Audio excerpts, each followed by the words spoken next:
En ese sentido, nosotros queremos que la población sea celosa, y es precisamente por lo que hemos traído el tema hoy. Nosotros tenemos legisladores, diputados, diputadas y senadores que están representándonos en el Congreso. Tenemos a nivel nacional muestras de partidos políticos que se han opuesto por los motivos que ya yo he señalado. Y nosotros tenemos que ser muy celosos de lo que pase allí, porque lo que pase allí es el resultado, en principio, de lo que nosotros hemos elegido. O sea, cuando usted elige un legislador, usted lo elige para tres cosas: para legislar, o sea, producir leyes; para representar, o sea, para que represente sus intereses; y para fiscalizar, para proteger lo que obviamente se ha producido a nivel del país, obviamente cuidar los intereses colectivos. Y en ese sentido, la representación, que es un pilar fundamental, tiene la obligatoriedad, el legislador, de representar los intereses nuestros. Y es aquí donde yo hago el llamado, a los fines de que nosotros nos enfoquemos en qué van a hacer o decir nuestros legisladores, qué van a aprobar o a desaprobar, si han consultado a la población de nuestra provincia, porque nosotros entendemos que a nivel de juntas de vecinos, a nivel de grupos sociales, a nivel de sociedad civil, a nivel de partidos políticos, hay un único consenso, y es la no reelección, por los males que acarrea y que hemos visto que produce la continuidad en el gobierno, cuando las instituciones como las de nuestro país todavía no tienen esa interdependencia de poderes, y obviamente eso generará cada vez más corrupción, cada vez más inseguridad y problemas para nuestro país. En ese sentido, nosotros concluimos con que debemos tener los ojos bien abiertos, tenemos que ver que no existe en la actualidad un quórum para poder aprobar esa ley, esa modificación a la Constitución, y que si se produce va a ser el resultado también del clientelismo y, por qué no, de la corrupción administrativa, el uso de fondos públicos a los fines de lograr un objetivo y condicionar la mente de un legislador o la voluntad de un legislador que supuestamente está ahí para representar los intereses del pueblo.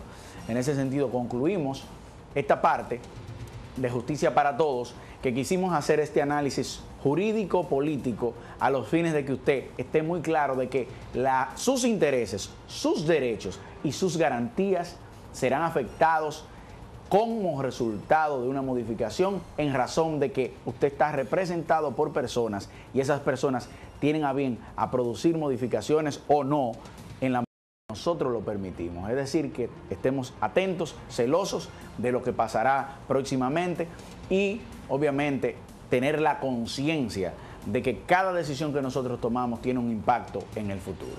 Muchísimas gracias, Magíster Juan Santos. Para que entender algo, Juan. Y Alfonso hablaba al inicio del programa sobre los 34 diputados que han dado su rechazo total a la modificación de la Constitución.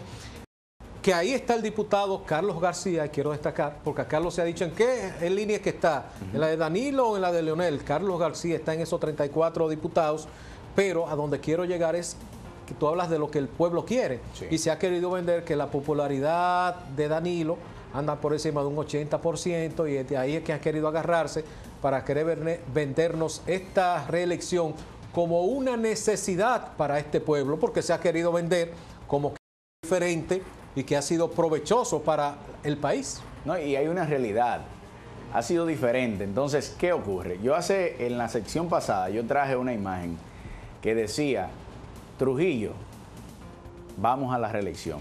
Yo traje esa imagen, sí, porque había un sector de empresarios que apoyaban a Trujillo a la reelección. ¿Por qué? Porque entendían que Trujillo era una solución al problema. ¿Por qué? Porque teníamos problemas anteriores más graves. ¿Qué ocurre?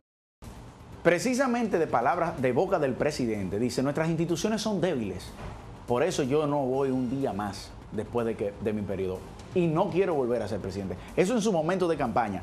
¿Qué ocurre? Con esa admisión de que nuestras instituciones son débiles, está revelándole a la población, al país, de que nosotros precisamente por eso debemos cuidar y ser celosos de que se respete nuestra Constitución, que no es un instrumento que se cambia.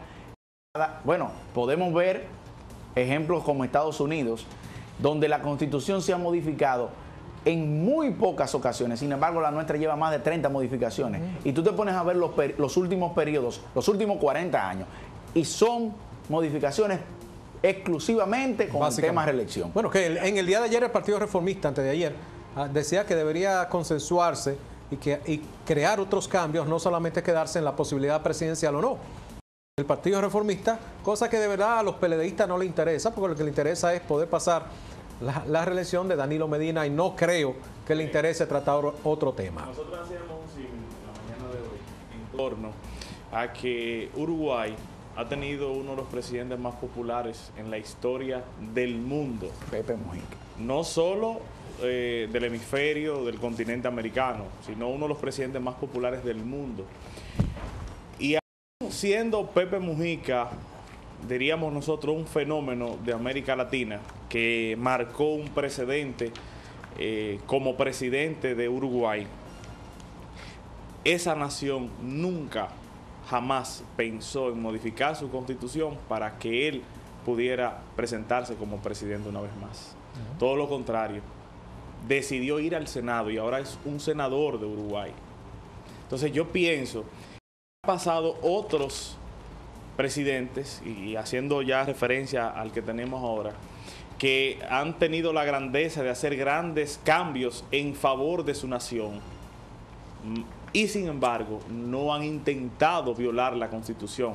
Naturalmente, son dos pueblos totalmente diferentes, con pueblo con conciencia, con educación, que sabe realmente la importancia que tiene una Constitución. Aquí, lamentablemente, y es el temor que en el caso particular tengo, es que se tome a partir de ahora, de seguir el Partido de la Liberación Dominicana gobernando, que, y es la pregunta que hacía, y así dejaba la pregunta en el aire, ¿qué nos garantiza a nosotros que frente a los próximos comicios electorales, ese mismo comité político no tome la decisión de hacer otra modificación? Entonces, ¿qué nos garantiza eso a nosotros? Entonces, Alfonso, ahí hay un análisis que tú haces que saca a relucir brillante, y es el siguiente. Entonces, el comité de un partido político puede producir una modificación que cambie el curso de lo que la voluntad de todos los partidos políticos, de la población, de todas las instituciones, de la iglesia, se ha consensuado. Es peligroso. En el sistema político que vive la República Dominicana, de hecho, lo es. Es peligroso, es peligroso. Entonces, ¿qué hicimos hacer un llamado a la atención? Desde el ámbito jurídico no es posible. Desde el ámbito político genera lesión de derechos. Por lo que ya señalamos de la corrupción. Los problemas fundamentales de nuestro país siguen latentes. Y fíjate cómo la voluntad, y qué bueno que tú citas a Pepe Mujica, presidente de Uruguay, cómo la voluntad de un hombre, no obstante, dar ejemplos de sentarse a hacer una fila en un hospital para ser vacunado, dar ejemplos de andar en un cepillito sin opulencia, dar ejemplos de que no necesita seguridad porque el pueblo lo quiere, dar todos estos ejemplos que lo hacen trascender a nivel mundial. Y sacar a Uruguay a una gran cantidad de ciudadanos uruguayos de la extrema pobreza, porque no es solamente un aparataje de sencillez, sino resolvió problemas básicos que afectaban a los ciudadanos uruguayos. O sea, no es solo pose. Correcto, no es brincarte un charco, no es subirte un alambrito, es tú resolver los problemas que afectan directamente a la sociedad. Por eso nosotros mencionábamos el caso Loma Miranda hace un rato. ¿Qué pasó con eso? ¿Qué está pasando ahora con los incendios forestales? ¿Qué está pasando con el tema de salud?